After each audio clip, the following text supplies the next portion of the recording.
ताज्या बातम्यांसाठी ठाणे वृत्तांतला सबस्क्राईब करा आणि बेल आयकॉनवर क्लिक करा आणि पाहत रहा ठाणे एकसंघ, फक्त ठाणे वृत्तांत सोबत। ठाणे जिल्हा उपायुक्त आशुतोष डुंबरे यांच्या स्पष्ट आदेशानंतरही परिसरात मोठ्या प्रमाणात मटका आणि पत्त्याचा जुगार सुरू असल्याची धक्कादायक माहिती समोर आली आहे। वर्तकनगर चौकात राष्ट्रवादी पार्टी ऑफिसच्या शेजारी असलेल्या सुलभ शौचालयाच्या लगत भाजी मार्केटच्या आत काळ्या ताडपत्रीचे पार्टिशन करून गुप्तपणे जुगार खेळवला जात असल्याचं समोर आलं आहे।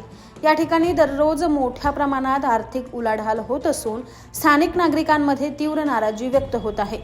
नागरिकांच्या म्हणण्यानुसार पोलिसांच्या आदेशानंतरही अशा अवैध जुगारांवर अंकुश न लागणं हे पोलीस यंत्रणेसाठी गंभीर प्रश्नचिन्ह निर्माण करत आहे।